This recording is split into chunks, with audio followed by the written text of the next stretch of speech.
नमस्कार, आप देख रहे हैं न्यूज रूम लाइव और मैं हूं आपके साथ विभा उपाध्याय। बुलेटिन में सबसे पहले बात आरजेडी के राष्ट्रीय कार्यकारिणी की बैठक की, जिसकी शुरुआत अब से थोड़ी देर बाद होने वाली। एनडीएमसी कन्वेंशन सेंटर में ये कार्यकारिणी की बैठक बेहद महत्वपूर्ण मानी जा रही है, जिसमें कई मुद्दों पर और विषयों पर चर्चा की जाएगी। राष्ट्रीय कार्यकारिणी की बैठक अब से थोड़ी देर में शुरू होने वाली है, जिसमें लालू प्रसाद, तेजस्वी यादव शामिल होते हुए आपको नजर आएंगे। इसके साथ ही साथ तमाम सांसद विधायकों की मौजूदगी इसमें होगी। लेकिन सवाल यही कि जगदानंद सिंह दिल्ली नहीं पहुंचे हैं। आरजेडी के प्रदेश अध्यक्ष जगदानंद सिंह के इस बैठक में शामिल नहीं होने को लेकर लगातार सवाल भी उठ रहे हैं। कल राष्ट्रीय परिषद का खुला अधिवेशन भी आयोजित किया गया है, जो दिल्ली के ताल कटोरा स्टेडियम में होगा। लालू प्रसाद को इसी राष्ट्रीय परिषद के खुले अधिवेशन में सर्टिफिकेट दिया जाएगा। 12वीं बार अध्यक्ष बने हैं लालू प्रसाद और इसे लेकर सबकी निगाहें 2 दिनों तक दिल्ली में आरजेडी के ऊपर बनी हुई हैं।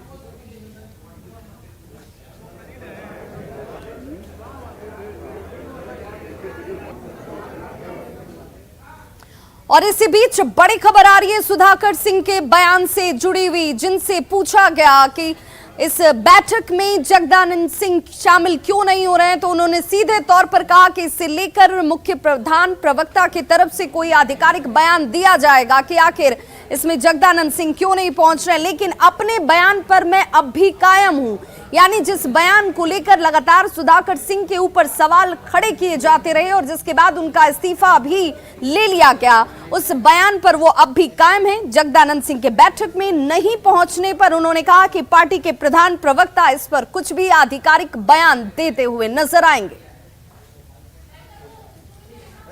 बात करते हैं सुधाकर सिंह से। सुधाकर जी, आप दिल्ली पहुंचे हैं आज आरजेडी की कार्यकारिणी की बैठक में शामिल होने के लिए, क्या कहेंगे आप? चूंकि आपने राष्ट्रीय कार्य समिति की बैठक है जिसमें आया हूँ, सभी पार्टी के आए हैं।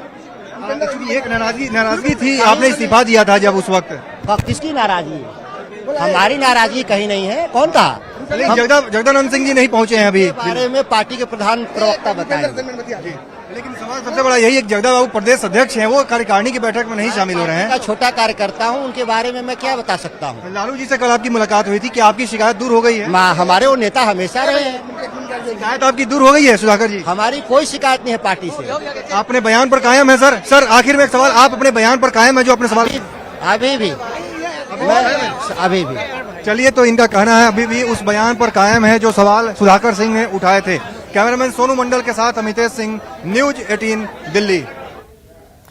तो नई दिल्ली में पहली बार आरजेडी की तरफ से राष्ट्रीय कार्यकारिणी की अधिवेशन बुलाई गई है, यह बैठक बुलाई गई है, जो कि सुबह 11:30 बजे आज शुरू होने वाली है, जिसमें शामिल होते हुए आपको लालू प्रसाद, तेजस्वी यादव, तमाम सांसद विधायक नजर आएंगे। लेकिन इसे लेकर बिहार का सियासी पारा जरूर गर्म हो गया है। जहां बीजेपी इसे लेकर जगदानंद सिंह के नहीं पहुंचने पर सवाल उठा रही है, वहीं तमाम दूसरे महागठबंधन के घटक दल ये कह रहे हैं कि आरजेडी का अंदरूनी और आंतरिक मसला है, इस पर उनकी तरफ से किसी प्रतिक्रिया का दिया जाना उचित नहीं है। राजद के दिल्ली में अधिवेशन है और उनके प्रदेश अध्यक्ष श्री जगदानंद सिंह जी सुनने में आ रहा है कि नहीं जा रहे हैं। लगता है कि जगदानंद सिंह जी का जमीर जग चुका है, चूंकि पुत्र को अमीर बनाने के चक्कर में धृतराष्ट्रों के समूह में। देखिए, राजद से हमारा गठबंधन बिहार में एक अच्छी सरकार चलाने के लिए हुआ है, राजद के आंतरिक मामलों में दखल देने के लिए नहीं हुआ है। जगदानंद सिंह जी राजद में नाराज हैं, खुश हैं, क्यों दिल्ली नहीं जा रहे हैं या वो जाने वाले हैं, इसमें दखल देने का अधिकार हमें नहीं है। दिल्ली में राष्ट्रीय जनता दल की बैठक, उनका खुला अधिवेशन आयोजित है। इसमें शामिल होने के लिए राजद के नेता पदाधिकारी दिल्ली पहुंच रहे हैं। मीडिया में ऐसी खबरें आ रही हैं कि राजद के प्रदेश अध्यक्ष जगदा बाबू दिल्ली नहीं पहुंचे। अब आने वाले समय में जगदा बाबू इस अधिवेशन में शामिल होंगे नहीं होंगे, बेहतर वही लोग बता सकते हैं। ये बिहार में जो कुर्सी और सत्ता के लिए बेमेल का गठबंधन हुआ है, उससे न कार्यकर्ता एक दूसरे दलों के खुश हैं, न उनके विधायक खुश हैं। तो महज कुर्सी के लिए, महज 2 लोगों के आत्मसंतुष्टि के लिए जो गठबंधन बना है, उसी का ये परिणाम है। गोपालगंज विधानसभा उपचुनाव को लेकर नामांकन का दौर शुरू हो चुका है, लेकिन पिछले 3 दिनों की अगर बात करें तो इसलिए पिछले 3 दिनों में किसी ने नामांकन नहीं किया। बीजेपी की तरफ से कुसुम देवी जो सुभाष सिंह की पत्नी है, सुभाष सिंह के निधन के बाद ही ये उपचुनाव इस वक्त हो रहा है और इसी उपचुनाव में कुसुम देवी चुनावी मैदान में ताल ठोकती नजर आएंगे। हालांकि बीजेपी की तरफ से इसे लेकर कोई बयान नहीं दिया गया है। सुभाष सिंह के निधन के बाद से यहां उपचुनाव हो रहे हैं। वहीं दूसरी तरफ अगर महागठबंधन की बात करें तो महागठबंधन की तरफ से मोहन प्रसाद गुप्ता जो एक बड़े व्यवसायी हैं, उनके उम्मीदवार बनाए जाने की बातें सामने आ रही हैं। साधु यादव भी यहां पर चुनावी मैदान में उतर सकते हैं, जो कयास लगाए जा रहे हैं, जो चर्चाएं चल रही हैं इस वक्त। क्या है अभी की स्थिति, बता रहे हैं हमारे सहयोगी गोविंद कुमार। गोपालगंज विधानसभा में होने वाले उपचुनाव को लेकर भाजपा और महागठबंधन ने लगभग प्रत्याशियों का चयन पूरा कर लिया है और सिर्फ जो औपचारिक घोषणाएं हैं वो होना बाकी है। भाजपा की अगर बात करें तो यहाँ बिहार सरकार के पूर्व सहकारिता मंत्री सुभाष सिंह की पत्नी जो है कुसुम देवी, वो इस वक्त जो है प्रत्याशी के दौर में सबसे आगे है और जनसंपर्क भी अपना शुरू कर दिया है। इसके अलावा महागठबंधन की बात करें तो मोहन गुप्ता जो पेशे से व्यवसायी हैं, वैसे समाज से आते हैं, उनका इस वक्त जो है चर्चा है। सूत्रों की अगर माने तो आरजेडी की आज बैठक होने वाली है। बैठक के बाद जो है तेजस्वी यादव किसी भी वक्त उन्हें सिंबल सौंप सकते हैं और गोपालगंज विधानसभा काफ़ी अहम माना जा रहा है जो उपचुनाव इस बार होना है, क्योंकि ये गोपालगंज जो है जिला राजद सुप्रीमो लालू प्रसाद का गृह जिला है। लिहाजा जो है राजद इस सीट को किसी भी हाल पे खोना नहीं चाहती है। वहीं अगर भाजपा की बात करें तो पिछले 2 दशक से यानी कि 4 बार से विधायक रहे भाजपा के कब्जे में यह सीट था सुभाष सिंह, उनके निधन के बाद से यहाँ उपचुनाव हो रहा है। तो भाजपा ने उनकी पत्नी सुभाष सिंह की जो पत्नी है कुसुम देवी, उन्हें अपना उम्मीदवार बनाया है। हालांकि औपचारिक रूप से अभी घोषणा नहीं की गई है और आज नामांकन का तीसरा दिन है। हालांकि रविवार है तो आज नामांकन नहीं होगा, सोमवार को चौथा दिन है। इन 2 प्रत्याशियों के बीच एक अहम जो है प्रत्याशी है, वो है आपको पूर्व सांसद और राजद सुप्रीमो लालू प्रसाद यादव के साले तेजस्वी यादव के मामा अनिरुद्ध प्रसाद उर्फ साधु यादव। तो पिछले बार साधु यादव भी बसपा से गोपालगंज विधानसभा से चुनाव लड़े थे, दूसरे नंबर के प्रत्याशी बने थे। इस बार भी साधु यादव के बसपा से लड़ने की कयास जताई जा रही है। पूर्व सांसद साधु यादव आज गोपालगंज भी पहुंचने वाले हैं। तो गोपालगंज विधानसभा में कुल मिलाकर देखें तो त्रिकोणीय लड़ाई होने की संभावना है। मतदान की तिथि 9 नवंबर है और मतगणना की तिथि 6 नवंबर तय की गई है। गोविंद कुमार, न्यूज़ 18 गोपालगंज। तो वहीं झारखंड के लिए बड़ी सौगात की घोषणा की गई है केंद्रीय सड़क परिवहन राजमार्ग मंत्री नितिन गडकरी की तरफ से। उन्होंने NH 39 को 4 लेन करने का ऐलान किया और इसके लिए करोड़ों की राशि जो है वो केंद्र सरकार की तरफ से स्वीकृत की गई। आपको बताते चले नेशनल हाईवे 39 को विकसित किया जाएगा। इससे 4 लेन बनाने को लेकर केंद्र सरकार ने 1390 करोड़ 77 लाख की राशि का स्वीकार रोकती दी है। केंद्र ने यह प्रस्ताव स्वीकार कर लिया है। पलामू में NH 39 4 लेन अब बन जाएगा और आवाजाही यहां पर कितनी आसान और सहज हो जाएगी इसका अंदाजा 4 लेन से लगाया जा सकता है। सड़क चौड़ीकरण के साथ साथ यहां पर आपको बताते चलें पलामू में साखा, सुपवा, पड़वा, मेदिनीनगर, चियाकी, हिरसा, पोलपोल और भोगू में सड़क 4 लेन किया जाएगा।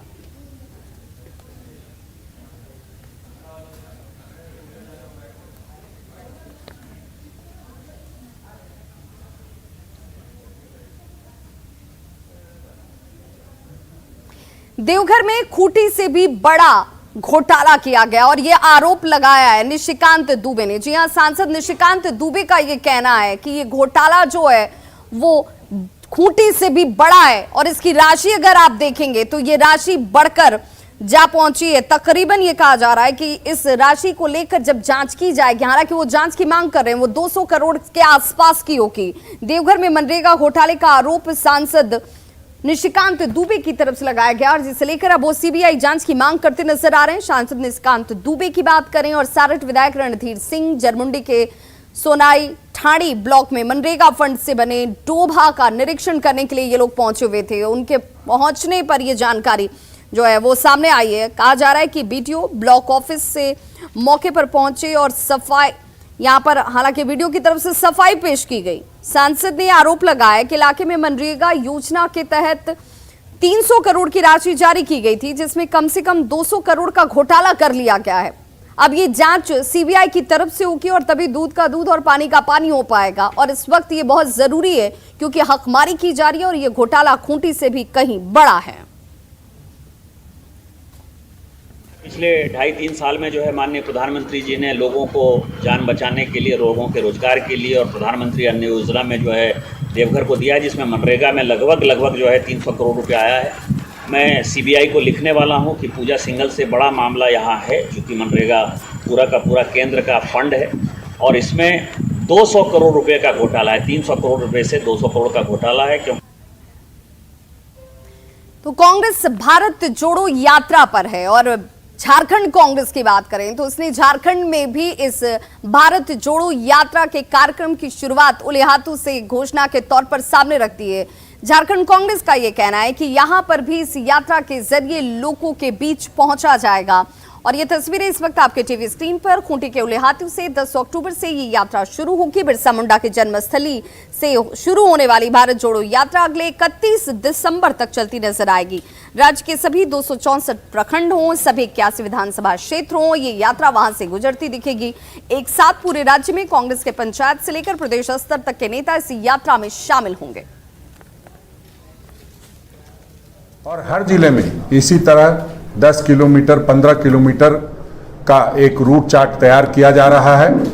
उस निमित्त हम लोग लगातार प्रयास ये कर रहे हैं कि जो भी झारखंड के शहीद हैं, जो भी देश के स्वतंत्रता सेनानी हैं, उनके जन्मस्थली से लेकर उनके समाधि स्थल तक हम लोग पदयात्रा करेंगे और साथ ही साथ जो गांव के लोग हैं उनसे लगातार संवाद करेंगे। हमारी कांग्रेस के जितने भी देश में हैं सारे लोग इतने उत्साहित थे, वो भी चाहते थे कि हमारा यहाँ तो राहुल जी नहीं आ रहे हैं पदयात्रा में, लेकिन हमारे बड़े नेता जो हैं, नेता मंत्री जो भी हैं, वो भी लोग भी इस तरह का पदयात्रा का शुरुआत करें और उसका शुरुआत हम लोग 10 तारीख को उली हाथी में हम लोग शुरू करने जा रहे हैं और हम लोग 24+1 ग्रामीण जो है रांची लेकर 26 जिला में करेंगे। ये एक संकल्प लेकर के हम लोग ये काम कर रहे हैं। राजनीति तो झारखंड में बहुत हो चुका, विध्वंस भी बहुत हो चुका। हमारा प्रयास है कि हम ये रचना और समन्वय जो राहुल गांधी का मूल उद्देश्य है। खबर दुमका से, जहां पर पेट्रोल कांड की पीड़ित का अंतिम संस्कार कर दिया गया। अपनी नानी के घर से ये शव जो है वो उसके पैतृक गांव जामा पहुंचा। जैसे ही शव गांव पहुंचा उसके बाद लोगों के बीच इसे लेकर आक्रोश साफ तौर पर नजर आया। लोगों ने आरोपी को फांसी की सजा देने की मांग की है। साथ ही साथ मृतक के पिता को सरकारी नौकरी देने की भी मांग की गई। मृतक के अंतिम संस्कार के दौरान लॉ एंड ऑर्डर मेंटेन करने के लिए वीडियो के साथ ही पुलिस बल यहां कैंप करती नजर आई।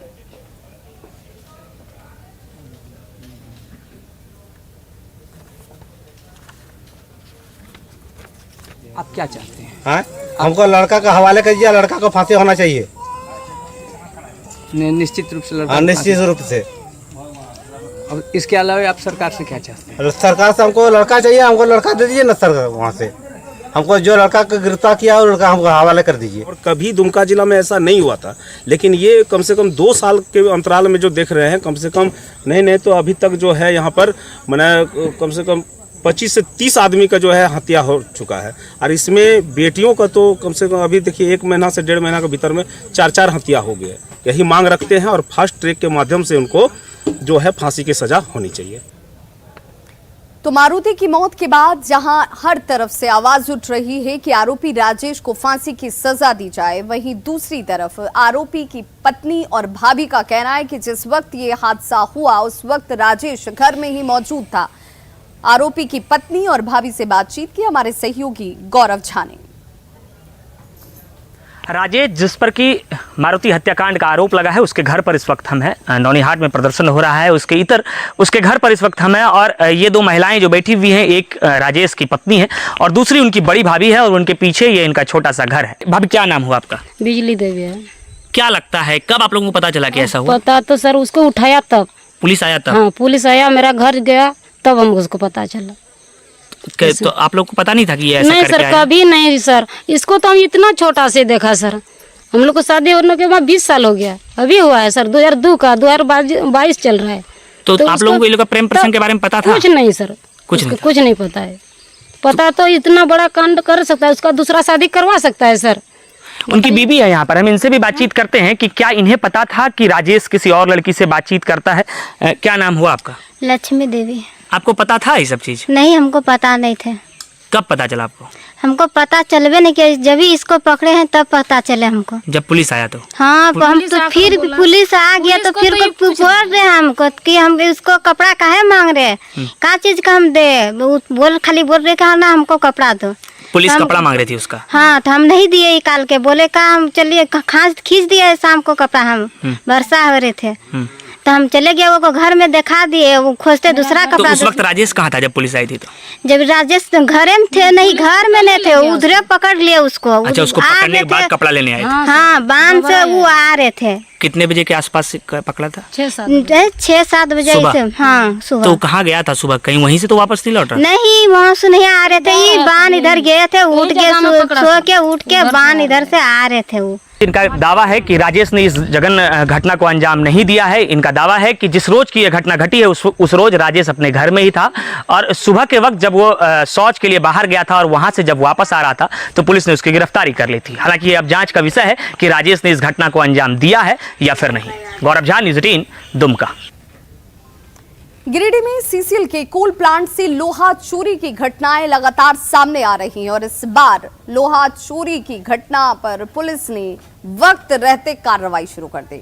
आपको बताते चले, हालांकि लोहा चोरी में जुटे हुए लोग यहां से फरार हो गए। ये तस्वीर इस वक्त आपके टीवी स्क्रीन पर जो आप देख रहे हैं, ये सीसीएल बनियाडीह की है, जहां पर सीसीएल सुरक्षा विभाग की तरफ से छापेमारी की गई और आपको यहां पर पुलिस की टीम नजर आ रही होगी। जो लोहा चोर मौके से यहाँ से फरार हुए, उनके पास से लोहे की बरामदगी की गई है। ये तमाम वो सामान जिसे गैस कटर के साथ सिलेंडर और ऑक्सीजन टैंक के साथ कई सामान की जब्ती के तौर पर किया क्या है। आपको बताते चलें कि इस प्लांट में बड़े बड़े लोहे के स्ट्रक्चर खड़े थे और साथ ही लाख रुपए की कीमती मशीनें लगी हुई थी, जिसका लोहा चोरों ने चोरी कर लिया।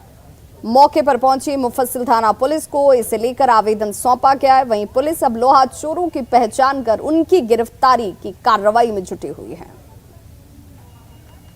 आज हम लोग को सूचना मिला, गुप्त सूचना मिला कि कोक प्लांट में चोर लोग गैस कटर से लोहा काट रहा है और त्वरित हम लोग वहां से टीम बना के निकले और रेड किए जाके, तो वहां पे गैस कटर वगैरह सब मिला और सिलेंडर है, उसमें ऑक्सीजन वाला सिलेंडर है और ये क्या कहते हैं सीएनजी गैस वाला है। इसके अलावा सामान लोहा छोटा छोटा टुकड़ा में काट के रखा हुआ था। ये सब सामान। बिहार में मौसम विभाग ने मॉनसून के जाते जाते भारी बारिश और ठनका गिरने की आशंका जाहिर की और इसे लेकर बिहार के 11 जिलों को अलर्ट कर दिया गया है, जिसमें बारिश हो सकती है, ठनका गिर सकता है और इसे लेकर लोगों को एहतियात बरतने के निर्देश दिए गए हैं। ज्यादा जानकारी दे रही है हमारी सहयोगी विनीता मिश्रा। राज्य में ठंड दस्तक देने लगा है, मानसून की भी एक हफ्ते में विदाई होने वाली है, लेकिन इसी बीच मौसम विभाग की तरफ से मौसम को लेकर अलर्ट जारी किया गया है।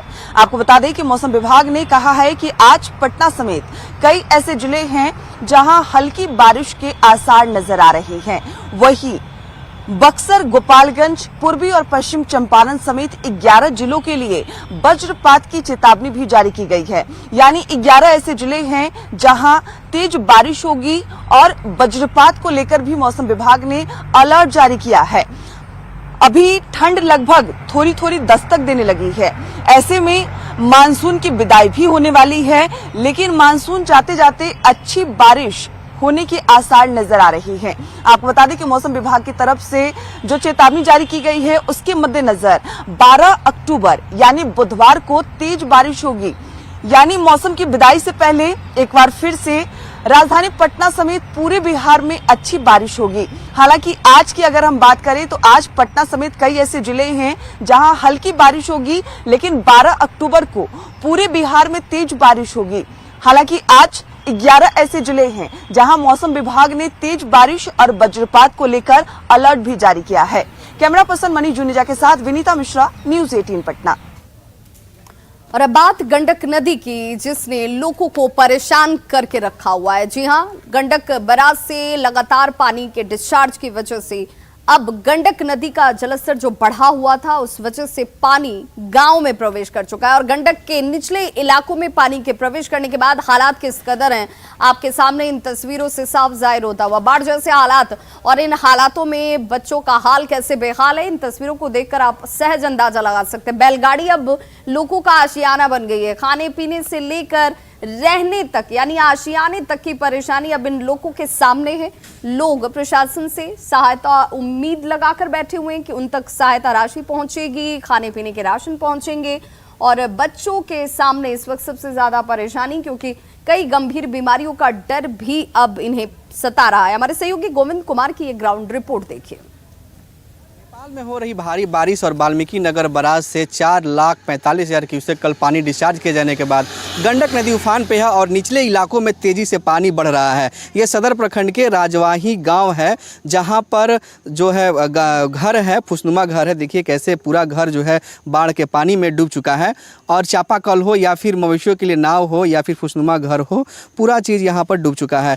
बगल में यहाँ कुछ मवेशी है, जो मवेशी पालक यहाँ पर भी दिख रहे हैं। मवेशियों को सबसे ज़्यादा परेशानी इस वक्त चारा को लेकर हो रही है। हम इनसे बात करते हैं कितनी परेशानी हो रही है, क्या कुछ परेशानी हो रहा है? परेशानी है जो सारा घर दुआर डूब गई बा, माल जाल लेके बांध पर चारा बा, ना लहना बा, लुका खिया हुई मरता, ना डेंगी ना डोनिया।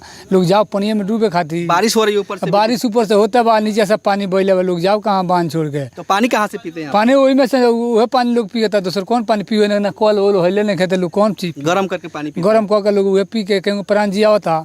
तो क्या करो? क्या नाम है आपका? मदन भगत। एक और तस्वीर दिखा रहे हैं जहां पर इस वक्त जो है जिनके घर जो है बाढ़ के पानी में डूब चुके हैं, वो लोग सड़क किनारे कैसे जो है शरण लिए हैं। ये गोपालगंज बेतिया का स्टेट हाईवे है, जहां पर सड़क किनारे सिर्फ एक बैलगाड़ी है और बैलगाड़ी पर ही पॉलीथीन तान कर ये लोग शरण लिए हैं। चूँकि आसमान से बारिश हो रही है और नीचे गंडक नदी की तबाही है। तो ये तस्वीर है सदर प्रखंड के राजवाही गांव की, जहां पर देखिए कैसे मासूम बच्चे हैं या फिर जो महिलाएं हैं वो कैसे बैलगाड़ी में पॉलीथीन तानकर ये लोग रहने के लिए विवश है। दिन और रात इनकी इसी बैलगाड़ी पर कटती है। हम इनसे भी बात करते कितनी परेशानी हो रही है। इन मासूम बच्चों की तस्वीर भी देखिए जो भूख से परेशान है और इंतज़ार में है मदद की कि कोई आए और इनकी मदद करे। महिलाएँ कुछ हैं, हम इनसे बात करते कितनी परेशानी हो रही है, क्या पर दिक्कत हो रही है आप लोग को? पानी हमनी के पानी आ गइल बा, घर दुआर डूब गइल बा, बहुत परेशानी बा। हमनी के एथी तान के पॉली तान के बैलगाड़ी पे बानी से। तस्वीरों में कैसे चूल्हा जो है मिट्टी का भींग चुका है और टूट चुका है, लिहाजा जो लोग हैं यहाँ पर बेहद परेशान है और इनकी परेशानी बढ़ती जा रही है। चूँकि आसमान से भी बारिश हो रही है, अब देखना होगा कि प्रशासन कब तक इनकी मदद के लिए आगे आता है। गोविंद कुमार, न्यूज़ 18। तो गंडक नदी का जलस्तर अब धीरे धीरे कम हो रहा है क्योंकि डिस्चार्ज जो है वो कम हो चुका है, लेकिन इसके बावजूद जो पानी गंडक नदी के जरिए लोगों के गांव और घरों तक पहुंच चुका है, उसने लोगों के सामने कई समस्याओं को खड़ा कर दिया है। खबरों का सिलसिला लगातार जारी है, आप देखते रहिए न्यूज़ 18 बिहार झारखंड। यहां खबरों का सिलसिला कभी नहीं थमता।